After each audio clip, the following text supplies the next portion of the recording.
Bonjour, bonjour, très heureuse. On reprend les bonnes habitudes. Voilà ma lecture du week-end.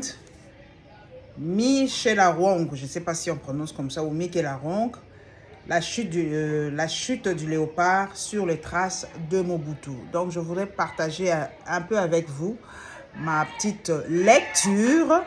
Donc ne vous occupez pas du bruit ambiant. Nous vivons dans un quartier, eh bien, disons le périphérique, donc le bruit ambiant, eh bien, ça fait partie de l'ambiance. Donc, la chute du léopard sur les traces de Mobutu. Je vous lis simplement le préface de l'auteur. Exactement. Préface de l'auteur à l'édition française. Londres, avril 2024. Lorsque ce livre est sorti en 2000, pas une seconde je n'ai envisagé qu'il se lirait encore 2 décennies plus tard. C'était mon premier ouvrage. J'étais déjà très contente d'être publiée et je n'espérais rien. Si j'avais réfléchi à la question, j'aurais prédit que la République démocratique du Congo, RDC, qui avait connu son lot de tumultes pendant la période que j'avais décrite, était destinée à traverser bien d'autres épreuves et que mon texte deviendrait vite obsolète. En ce qui concerne l'avalanche d'événements, je ne me suis pas trompée. 1 an après sa parution, Laurent Kabila, le rebelle maoïste qui a renversé Mobutu Sese Seko, a été abattu dans son bureau par un garde du corps. Un de ses Kadogo, les enfants soldats que j'avais vus entrer dans Kinshasa en 1997.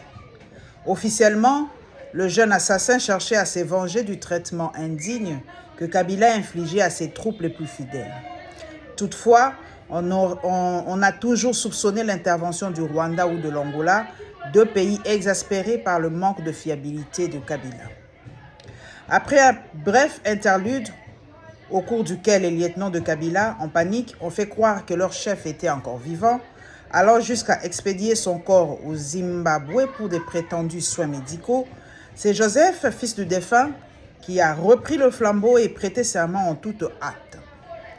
Lors des interviews, le jeune homme de 29 ans paraissait assez falot, presque fade.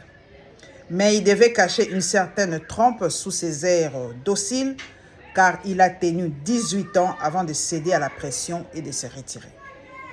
Quand Joseph Kabila est arrivé au pouvoir, la RDC, qui avait déjà été à 2 doigts de se désintégrer juste après l'indépendance, semble de nouveau au bord de la fragmentation, déchirée en 3 par ce qui a été appelé la Seconde Guerre du Congo, avec l'appui du Zimbabwe, de l'Angola et de la Namibie.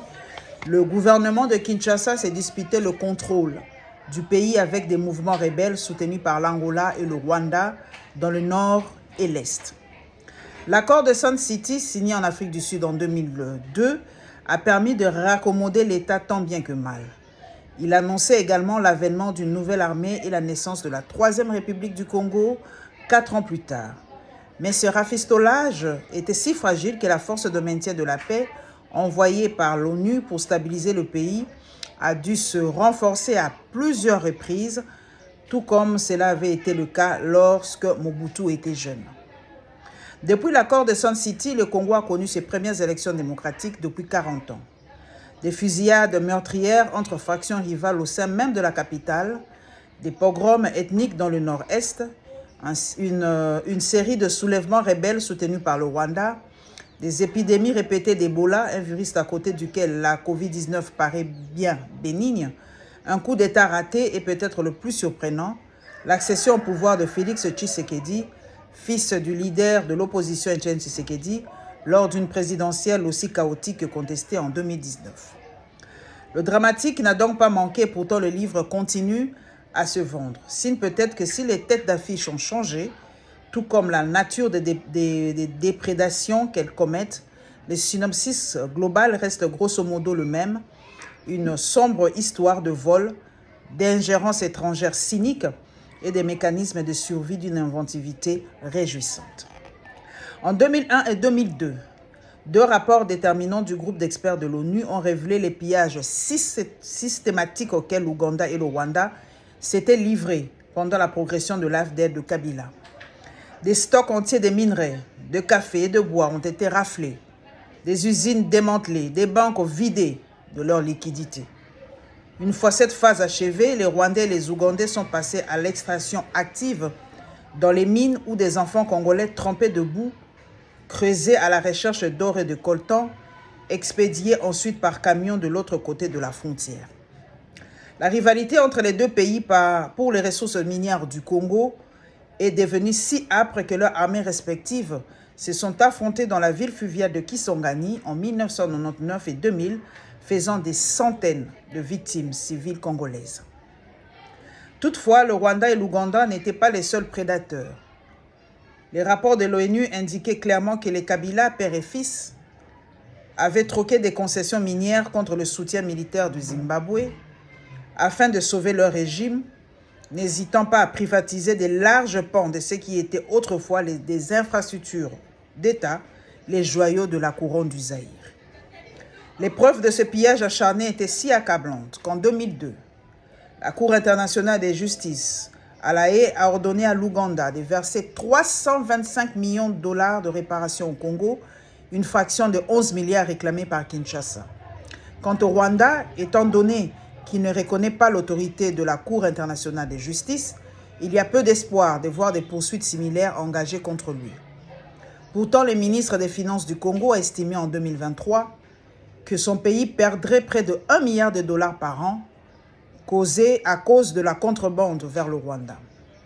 Toutefois, après les accords miniers et pétroliers insolites passés par les deux Kabila avec des individus tels que le magnat israélien Dan Gettler, aucun représentant de la RDC ne peut prétendre à une quelconque supériorité morale.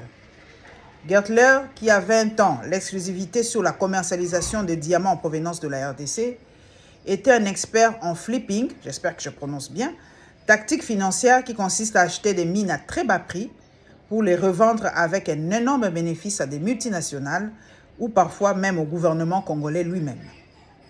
En 2022, la publication du Congo Hold Up par un consortium des médias occidentaux et d'organisations anticorruption a annihilé les derniers espoirs de voir les successeurs immédiats de Mobutu rompre avec les pratiques du passé. Cette fuite de données massive, la plus importante de l'histoire de l'Afrique, avec 3,5 millions de documents bancaires, a été autrefois révélée, entre autres révélé que des sociétés minières chinoises ont versé 138 millions de dollars d'argent public à la famille et aux amis des Kabila. Les discours actuels de Félix Tshisekedi sur la lutte contre la corruption est encourageant et Fachi, comme le surnomment ses partisans, a promis de renégocier les contrats miniers qui ne profitaient pas au pays. Toutefois, les arrestations hyper médiatisées des personnalités sont souvent suivies de libérations hyper discrètes, parfois même avec des promotions à la clé, et la décision du président d'écrire au gouvernement américain en 2022 pour réclamer la levée des sanctions contre Gettler a profondément alarmé les organisations anticorruption. Les citoyens congolais qui ont appris à se méfier attendent de voir comment la situation va évoluer. Les dépenses du gouvernement ont augmenté de façon drastique, ont-ils remarqué, tout comme le nombre de piques-assiettes qui gravitent autour du pouvoir.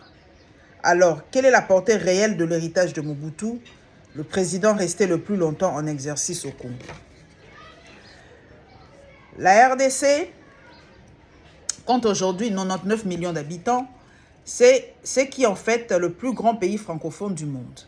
Avec l'exode rural, une capitale comme Kinshasa, si indolente dans les années 1990 que les opérations ville morte lancées par l'opposition ne se distinguaient pas vraiment des journées normales, est devenue une des vastes mégapoles d'Afrique subsaharienne avec 15 millions d'habitants. Quand je suis retourné en 2023, pour la première fois depuis de nombreuses années, j'ai eu à plusieurs reprises du mal à me repérer à cause des multiples 4 voies qui transpercent le cœur de la capitale, construites par des promoteurs chinois recrutés par Joseph Kabila.